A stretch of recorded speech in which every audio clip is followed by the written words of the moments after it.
Hello दोस्तों, स्वागत है आपका मेरे यूट्यूब चैनल स्टडी बोथ में। जो हमारे हिंदी की प्रैक्टिस सेट की सीरीज चली थी, तो आज प्रैक्टिस सेट नंबर 5 है। इससे पहले हमने 4 प्रैक्टिस सेट को यहाँ पर डिस्कस कर लिया है। तो जिन्होंने वो वीडियो नहीं देखी, आपके लिए महत्वपूर्ण है। बिल्कुल आपका जो पटवारी का एग्ज़ाम 8 जनवरी को है, तो उसके लिए अति महत्वपूर्ण है। तो देख कर जरूर जाना। 20 क्वेश्चन मिलेंगे आपको, जैसा आपका आयोग पेपर बनाएगा उसी पैटर्न पे हमने भी यहाँ पर 20 क्वेश्चन आपके हिंदी के लिए गए हैं, तो उनको आप जरूर देखना, ठीक है। और इससे पहले वाली वीडियो में हमने हिंदी साहित्य काल के महत्वपूर्ण क्वेश्चन आपने देखा होगा कि पुलिस कांस्टेबल एग्जाम में आपके 4 से 5 क्वेश्चन वहाँ पर बने हैं, तो इसलिए वो वीडियो आपके लिए महत्वपूर्ण है। तो उसे ज़रूर देख के जाना, ठीक है। और उसका लिंक मैंने डिस्क्रिप्शन में दिया है, आप उसको जाके ज़रूर देखना।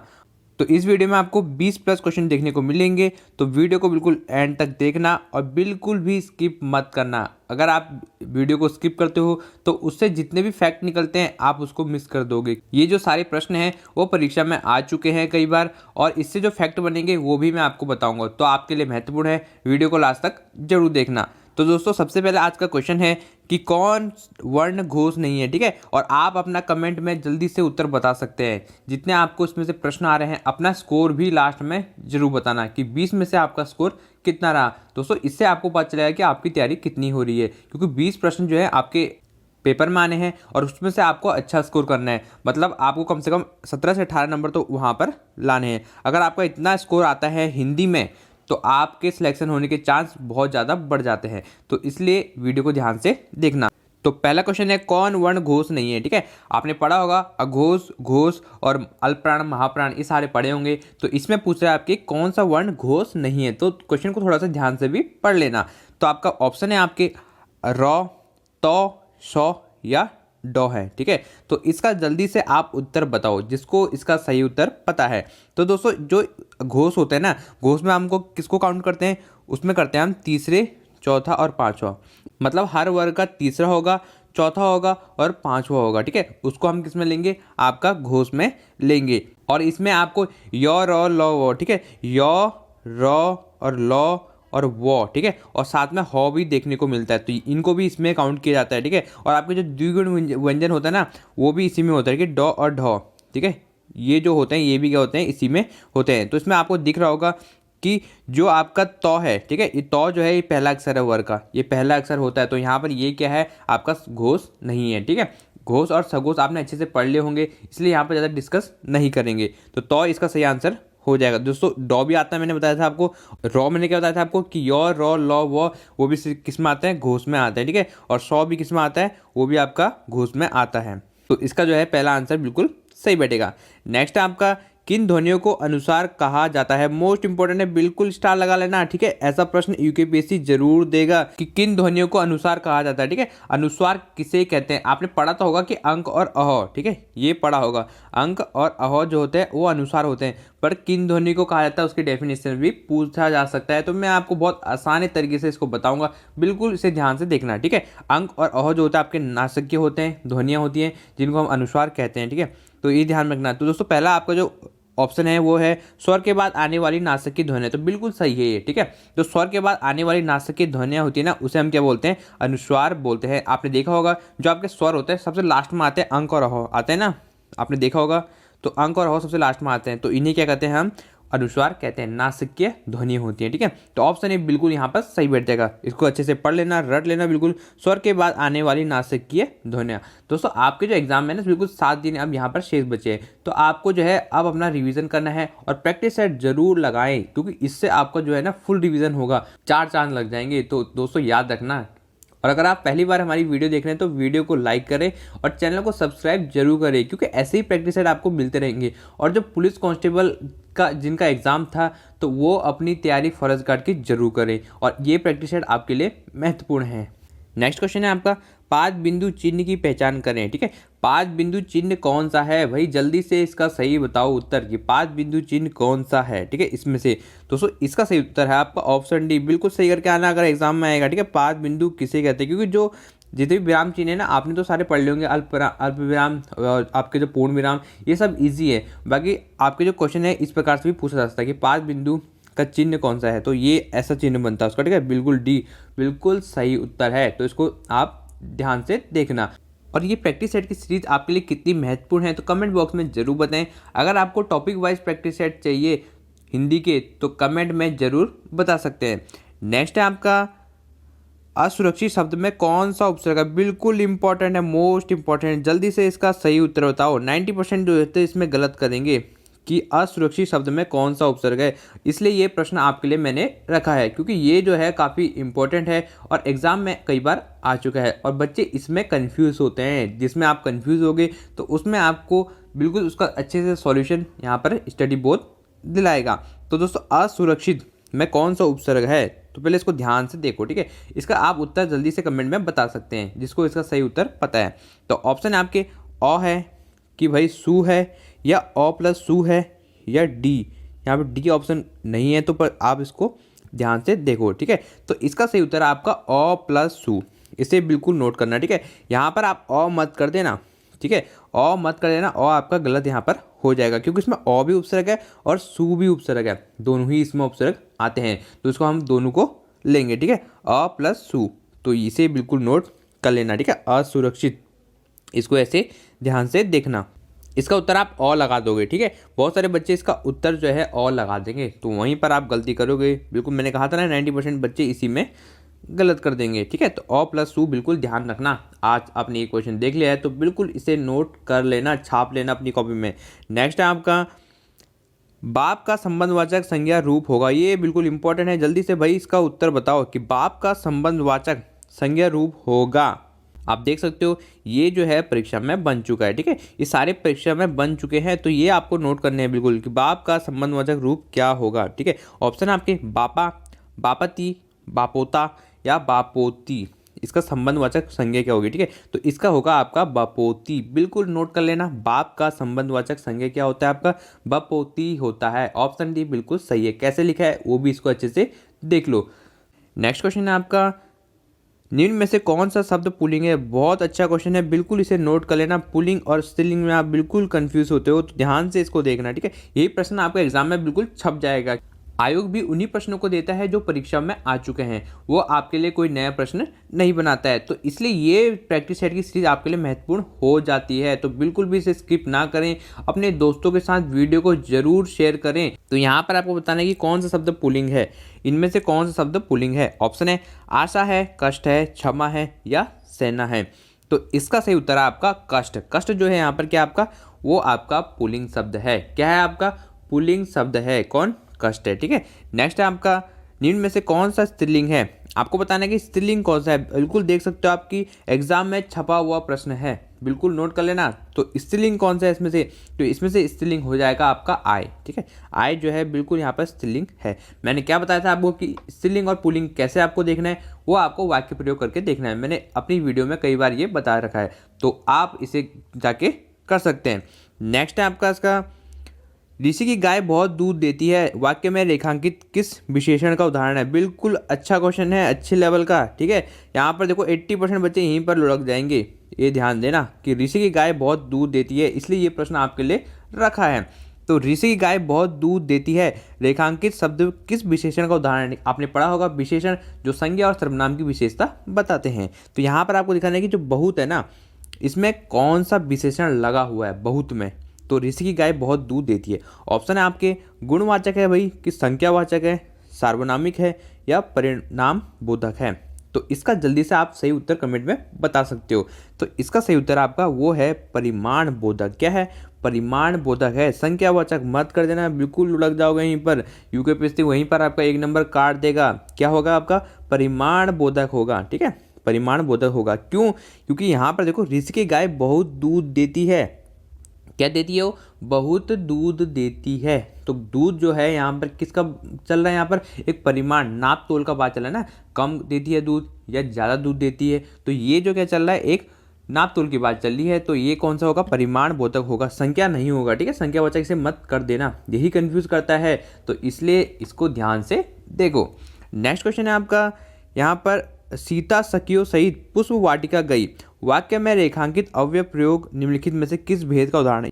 ये मोस्ट इंपॉर्टेंट क्वेश्चन है, बिल्कुल एग्जाम में छपेगा। स्टडी बोर्ड चैनल की ये बात को ध्यान रखना कि जो आपका ये क्वेश्चन है बिल्कुल छपेगा, कई बार ये प्रश्न एग्जाम में आ चुका है और इसके आने की संभावना बहुत ज़्यादा है। ठीक है, 90% ये प्रश्न आ सकता है, तो इसको ध्यान से देखना और ये बहुत ही आसान है अगर आप इसे ध्यान से देखोगे तो। सीता सखियों सहित पुष्प वाटिका गई, ये क्या है, इसमें बताना है कि कौन सा अवयव लगा हुआ है। अवयव आपने पढ़े होंगे ना, वो अपने पढ़े होंगे। तो समुच्चयवाचक अवयव होता है, क्रिया विशेषण होता है, विस्मयबोधक होता है। तो दोस्तों इसका जो आपका सही उत्तर हो जाएगा वो हो जाएगा संबंध बोधक। ठीक है, संबंध बोधक अवयव है। क्या है ये, संबंध बोधक अवयव है। संबंध बोधक में क्या होता है, मतलब उसमें आपको किसी न किसी का संबंध दिखा देगा। तो यहाँ पर क्या दिख रहा है, जो सहित है ना ये लग गया यहाँ पर, और ये जो होता है संबंध बोधक अवयव होता है। ठीक है, इससे आपको पहचान सकते हैं। सीता सखियों सहित पुष्प वाटिका गई, मतलब जो सीता जो है वो पुष्प वाटिका तो गई है, पर किसके सहित, वो गई है आपके सखियों सहित गई है। तो ये आपका संबंध बोधक होगा। जो ये होगा ना सहित, ये आपका संबंध बोधक अवयव होता है, तो इसलिए इसको आप ऐसे पहचान सकते हैं। नेक्स्ट क्वेश्चन है आपका, संविधान का संधि विच्छेद करिए। ये बिल्कुल इंपॉर्टेंट है, नोट कर लेना से कि संविधान का संधि विच्छेद करिए, और आप इसी में लुढ़कोगे कि संविधान का संधि विच्छेद क्या होगा। जैसा आप सोच रहे हो बिल्कुल वैसा नहीं है, इसलिए आप इसमें लुढ़कोगे। तो संविधान का जो संधि विच्छेद होता है वो होता है आपका सम प्लस विधान। ये कर लेना नोट कि सम प्लस विधान होता है, क्योंकि देखो संविधान लिखा है ऊपर, ठीक है, संविधान ऐसे लिखा है ना, यहाँ पर बिंदु लगी है, जो बिंदु है ना ये जो होती है इसको बोलते हैं हम ऐसे लिखते हैं सम। ठीक है, बिंदु को हम कैसे लिखते हैं, ऐसे लिखते हैं, और आपका आ गया विधान, तो ये हो गया संविधान। ठीक है, ऐसे इसको नोट कर लेना, ये मत कर देना, बिल्कुल यहाँ पर गलत हो जाएगा। ठीक है, और दोस्तों जिनका जो पुलिस कांस्टेबल का एग्जाम अच्छा नहीं गया तो घबराने की जरूरत बिल्कुल भी नहीं है। फॉरेस्ट गार्ड का एग्जाम आपके लिए तो रखा गया है, तो उसे बिल्कुल क्रैक करो अच्छे से, आप अच्छे से पढ़ाई करो। आपको तो रिवीजन करा हुआ है, टच में हो बिल्कुल, तो उसे आप जल्दी क्रैक कर सकते हो। तो ये बात ध्यान से रखना, बिल्कुल भी हार मानने की ज़रूरत नहीं है। पहला एग्ज़ाम था, सबका पहला एग्ज़ाम ऐसे जाता है, तो बिल्कुल भी घबराने की ज़रूरत नहीं है। किसी से भी आप पूछोगे तो उसका पहला एग्ज़ाम कैसे गया, तो उसका पहला एग्ज़ाम अच्छा नहीं जाता, किसी का भी अच्छा नहीं जाता है, क्योंकि वो पहला एग्ज़ाम होता है, हमें एक्सपीरियंस नहीं होता कितने क्वेश्चन करने होते हैं, हम ज़्यादा टाइम कर देते हैं, कुछ क्वेश्चन हम गलत कर देते हैं। ये एक ह्यूमन नेचर है, हर किसी के साथ होता है। तो आप जो है मेहनत करते रहो, आप भी एक दिन सफल होगे। और 2023 तो बिल्कुल आपके लिए बहुत अच्छा है। 2023 जो है आपके लिए बिल्कुल अच्छा है, 2023 जो है आपके लिए बहुत अच्छा है। इतनी सारी वैकेंसी निकलने वाली है, तो आपको उसमें सिलेक्शन जरूर लेना है। नेक्स्ट है आपका अवगुठन का अर्थ है, ये बहुत इंपॉर्टेंट है, इसे भी नोट कर लेना। ठीक है, सारे के सारे प्रश्न आपके लिए इंपॉर्टेंट रखे हैं। आपको मज़ा आ रहा होगा प्रैक्टिस सेट में, क्योंकि क्वेश्चन जो है आपके लिए बहुत सारे अच्छे लेवल के हैं, मज़ेदार हैं, तो बिल्कुल इसे नोट कर लेना। अवगुठन का अर्थ क्या है, ठीक है, अवगुठन का अर्थ क्या है, ऐसे क्वेश्चन यूकेपीएससी देता है, तो इसको ध्यान से जरूर देखना। तो इसका सही उत्तर हो जाएगा आपका घूंघट। क्या बोलते हैं, अवगुंठन बोलते हैं ना, अवगुंठन, इसका अर्थ जो होता है वो होता है आपका घूंघट होता है। क्या होता है, घूंघट होता है। अंगूठा मत कर देना, बिल्कुल गलत हो जाएगा, नोट कर लो उसे, क्या होता है, घूंघट होता है। नेक्स्ट क्वेश्चन है आपका, इप्सद का विलोम शब्द है। दोस्तों आपने देखा होगा कि विलोम से हमेशा एक प्रश्न आता है, तो यहाँ पर देखो इप्सद का विलोम शब्द क्या है, इप्सद का, और यहाँ पर कंफ्यूजन करने के लिए आपके लिए कितने सारे ऑप्शन यहाँ पर रखे गए हैं, वो भी बिल्कुल क्लोज, ध्यान से देखो। अभिपिसद, ठीक है, अनिपिसद, परोपिसद और सुनिपिसद। तो इसका आपका सही उत्तर हो जाएगा, वो हो जाएगा अनिपिसद, बिल्कुल नोट कर लेना। इसका सही उत्तर क्या हो जाएगा, अनिपिसद हो जाएगा, किसका, इपिसद का हो जाएगा। ठीक है, इसको ध्यान से देखना।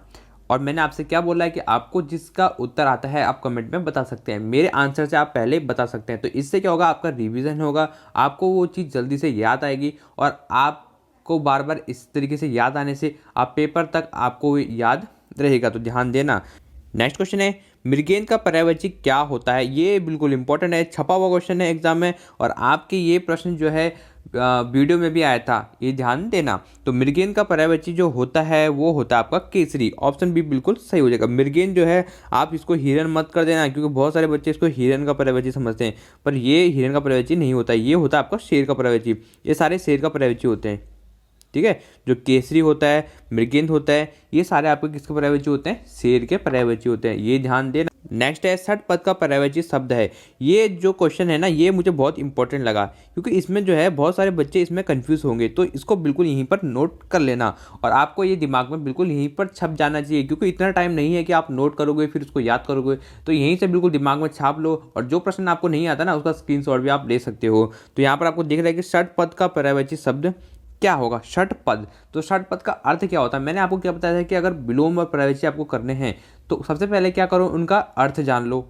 अर्थ जान लोगे तो फिर उसका आप पर्यवेक्षक विलोम भी निकाल लोगे। और मैंने आपको 60 इंपॉर्टेंट विलोम शब्द की वीडियो बनाई है, तो उसको जाके जरूर देखना, ठीक है। उसका लिंक मैं डिस्क्रिप्शन में दे दूंगा। 60 इंपॉर्टेंट विलोम शब्द जो परीक्षा में कई बार आ चुके हैं, तो उन्हीं से आपका रिपीट होता है। तो यहाँ पर देखो जो षट पद है ना, षट पद का मतलब क्या होता है, षट आपको दिख रहा होगा, 6 पद माने होते हैं पैर, ठीक है। 6 पैर वाला कौन होता है, 6 पैर वाला, ठीक है। तो यहाँ पर देखो कंफ्यूजन लिख रखा है, तितली भी रखी गई है, क्योंकि तितली के नहीं पता नहीं होता कि कितने पैर होते हैं। भ्रमर रखा गया, मकड़ी और केकड़ा भी रखा हो गया। तो आप इसका जो सही उत्तर है वो हो जाएगा आपको भ्रमर। भ्रमर के भाई अब 6 पद होते हैं, इसे बोलते हैं षटपद। तो इसको क्या बोलते हैं, षटपद बोलते हैं, षटपद बोलते हैं। ये ध्यान रखना, भ्रमर, मकड़ी मत कर देना, केकड़ा भी मत कर देना और तितली भी मत कर देना, भ्रमर होता है। नेक्स्ट क्वेश्चन है, अंडे सेना मुहावरे का अर्थ है। तो यहाँ पर आपको देखो कि अंडे सेना मुहावरे का अर्थ क्या होता है। यूपीएससी भी एक प्रश्न आपका मुहावरे से जरूर देता है, और अंडे सेना, इससे आपको कोई भी अर्थ नहीं बन रहा होगा, ठीक है। तो इसको बिल्कुल ध्यान से देखना। ऑप्शन आपका, मुर्गी के चूजों के ऊपर बैठना, स्वावलंबनी होना, स्वार्थ सिद्ध करना, या घर में बेकार बैठना। इसका आप उत्तर जल्दी से बता सकते हो कमेंट में। तो इसका सही उत्तर आपका, घर में बेकार बैठने को क्या बोलते हैं, अंडे सेना बोलते हैं। क्या बोलते हैं भाई, अंडे सेना बोलते हैं। किसको बोलते हैं, घर में जो बेकार बैठा रहता है ना, उसको क्या बोलते हैं हम, घर, वो से बोलते हैं अंडे सेना बोलते हैं। आपने भी देखा होगा कि आप जो हो तैयारी कर रहे हो, तो बहुत सारे जो रिश्तेदार होते हैं आपके, या कोई भी आपके रिलेटिव होते हैं, उनको लग रहा होगा कि ये घर में बेकार बैठा है, तो वो बोल सकते हैं आपको कि अंडे सेना। बट उनको क्या पता है कि यहाँ पर जो है आप कितनी तैयारी कर रहे हो, कितनी पढ़ाई कर रहे हो। तो इसलिए जो है किसी की बातों में नहीं आना चाहिए, सिर्फ अपनी सुनो, अपनी फैमिली की सुनो और अपने पे भरोसा रखो, आपका सिलेक्शन जरूर होगा। दूसरा कोई भी इसको नहीं समझ सकता कि आप कितनी पढ़ाई कर रहे हो, रात को कितनी देर तक पढ़ाई कर रहे हो, कोई भी नहीं समझ सकता, ठीक है। तो इसलिए बोलने दो, उनका काम है बोलना, लोगों का काम होता है बोलना, तो उनको बोलने दो।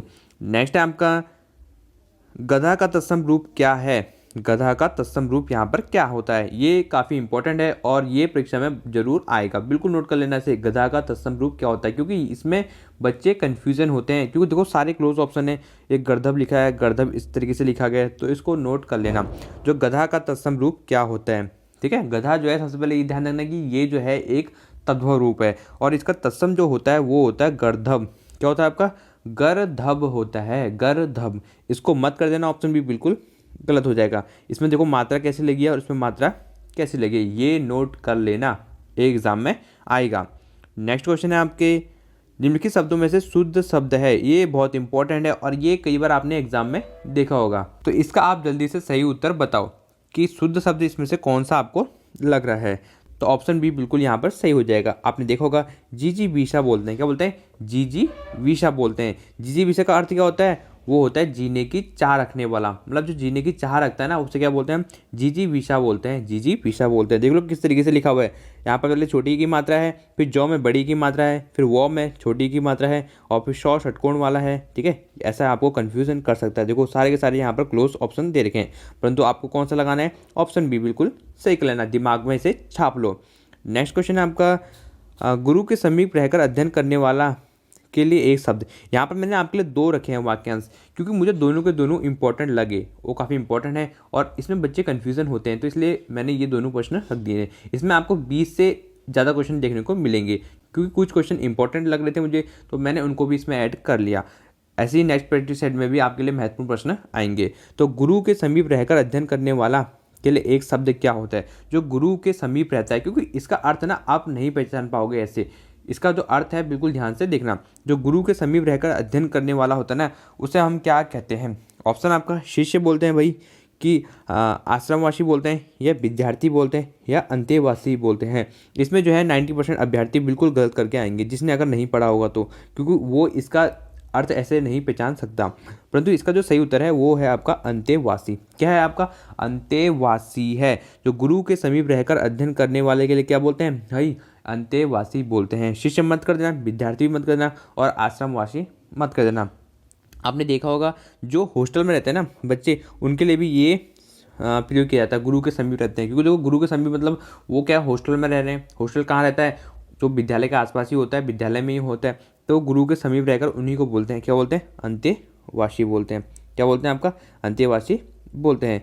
नेक्स्ट आपका जिसके हृदय पर आघात हो, ठीक है, जिसके हृदय पर आघात हो उसके लिए उपयुक्त शब्द है, ठीक है। तो इसका आपको सही उत्तर बताना है। बिल्कुल यहाँ पर क्लोज ऑप्शन दिए, जिसके हृदय पर आघात हुआ हो। तो इसका सही उत्तर आपका ऑप्शन बी बिल्कुल सही हो जाएगा। क्या हो जाएगा? ऑप्शन बी बिल्कुल सही हो जाएगा। मर्माहत क्या होता है? मर्माहत बोलते हैं इसे। तो ये जो है जिसके हृदय पर आघात हो, कैसे लिखा है? बिल्कुल इसे नोट कर लेना, ठीक है, बिल्कुल इसे नोट कर लेना। इस वाले ऑप्शन में आपका जो आश्रमवासी है ना, इसको ध्यान देना। आश्रमवासी नहीं होगा। आश्रमवासी कौन होता है? जो आश्रम में रहता है। परंतु यहाँ पर मैंने क्या बोला था, जो गुरु के समीप रहता है उसके क्या बोलते हैं? अंत्यवासी बोलते हैं। और जो विद्यार्थी जो ना हॉस्टल में रहते हैं ना, उनको भी हम अंत्यवासी बोलते हैं। मतलब वो गुरु के समीप तो हैं, वो आपके विद्यालय के समीप रह रहे हैं, तो ऐसे आप इसको ध्यान में रख सकते हो, अंत्यवासी बोलते हैं। नेक्स्ट क्वेश्चन आपका शशि मुख पर घूंघट डाले अंचल में दीप छिपाए, प्रस्तुत पंक्ति में कौन सा अलंकार है? बहुत इंपॉर्टेंट है। और अलंकार तो बिल्कुल आपको ध्यान में रखना है। अलंकार आप सबको कठिन लगता होगा, परंतु इसको आप थोड़ा ध्यान से देखोगे ना तो बिल्कुल आसान है। अलंकार बिल्कुल आसान है। तो यहाँ पर आप देख सकते हो कि शशि मुख पर घूंघट डाले अंचल में दीप छिपाए, इसमें कौन सा अलंकार है? तो दोस्तों यहाँ पर देखो, आपको लग रहा होगा कि यहाँ पर लाटन उपवास है या श्लेष है या वक्रोक्ति है, परंतु यहाँ पर जो है सही उत्तर क्या हो जाएगा? आपका रूपक हो जाएगा। इसे बिल्कुल नोट कर लेना। अब देखो रूपक कैसा है, मैं आपको बताता हूँ। रूपक अलंकार को पहचानने का तरीका एक ही है कि वहाँ पर योजक चिन्ह होगा, परंतु योजक चिन्ह भी ध्यान से देखना। कभी ऐसा भी होता है कि योजक चिन्ह भी होता है परंतु रूपक भी नहीं होता है। तो आप इसे कैसे पहचानोगे कि 100% रूपक अलंकार है? तो सबसे पहले देखना है कि रूपक अलंकार है, ठीक है, ये देखना है। फिर आपको देखना है कि वहाँ पर रूपी लगाना है। अगर वहाँ पर रूपी लग रहा है, ठीक है, जहाँ पर योजक चिन्ह है ना, वहाँ पर लग रहा है आपको रूपी लगाना है। जैसे शशि रूपी मुख बन रहा है ना, शशि रूपी मुख, शशि रूपी मुख, तो एक वाक्य बन रहा है। अगर ऐसा वाक्य बन रहा है तो बिल्कुल 100% श्योर वहाँ पर क्या आपका रूपक अलंकार है। ये नोट कर लेना, ट्रिक है बिल्कुल, कि जहाँ पर अगर शशि रूपी अलंकार आएगा, शशि रूपी मुख का अलंकार आएगा, तो वहाँ पर कौन सा होता है? रूपक अलंकार होता है। ऐसे इसको पहचानना है।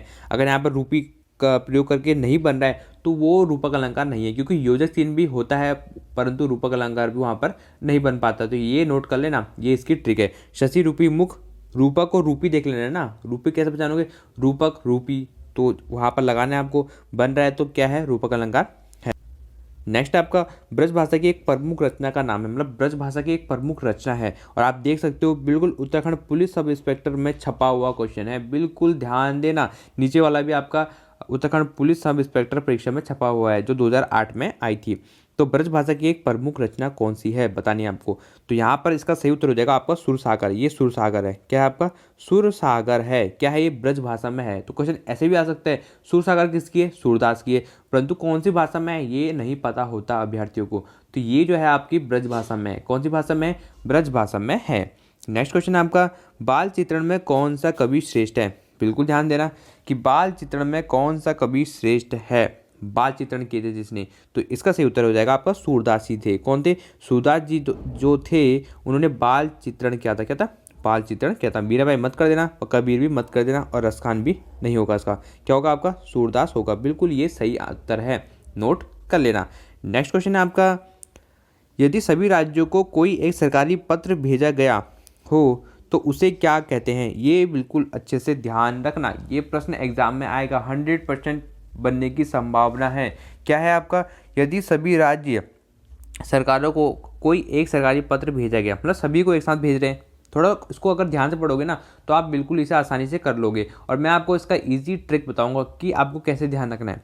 क्या बोल रहा है? सभी राज्य सरकारों को एक सरकारी पत्र भेजा गया, जितनी भी हमारी राज्य सरकार है उनको सबको सरकारी पत्र भेजा गया, तो उसे क्या कहेंगे हम? उसको कौन सा पत्र कहेंगे? सूचना कहेंगे, परिपत्र कहेंगे, आज्ञा पत्र कहेंगे या अधिसूचना कहेंगे? इसको ध्यान से देखना। देखो, जब एक साथ बहुत सारे विभागों को या राज्य सरकारों को पत्र भेजा जाता है तो उसे हम क्या कहते हैं? परिपत्र कहते हैं। क्या कहते हैं उसे? परिपत्र कहते हैं। क्या बोलते हैं उसे? परिपत्र कहते हैं, परिपत्र कहते हैं। ये ध्यान रखना, ये इसकी डेफिनेशन भी बन जाएगी कि बहुत सारे विभागों को या सरकारों को एक साथ पत्र भेजा जाता है तो उसे हम क्या कहते हैं? परिपत्र कहते हैं। इसे नोट कर लेना। तो दोस्तों ये था आज का प्रैक्टिस सेट। आपको ये प्रैक्टिस सेट कैसा लगा तो कमेंट में ज़रूर बताएं। और जो पहली बार हमारी वीडियो देख रहा है तो वीडियो को लाइक करें, चैनल को सब्सक्राइब करें, वीडियो को ज़रूर शेयर करें अपने दोस्तों के साथ। और हमारे चैनल को आप @StudyBoth, ध्यान देना, @StudyBoth बोध नेम से सर्च कर सकते हो और आप प्लेलिस्ट में जाके जितने भी महत्वपूर्ण वीडियो है उनको जाके देख सकते हो। STUDYBODH और @ जरूर लगाना से सबसे टॉप में आपको हमारा चैनल दिखेगा। और अगर आपको लास्ट टाइम पे कोई भी महत्वपूर्ण वीडियो चाहिए तो कमेंट बॉक्स में ज़रूर बताएं। मिलते हैं नेक्स्ट वीडियो में, तब तक के लिए नमस्कार। अपना ध्यान रखें और अच्छे से पढ़ाई करते रहें।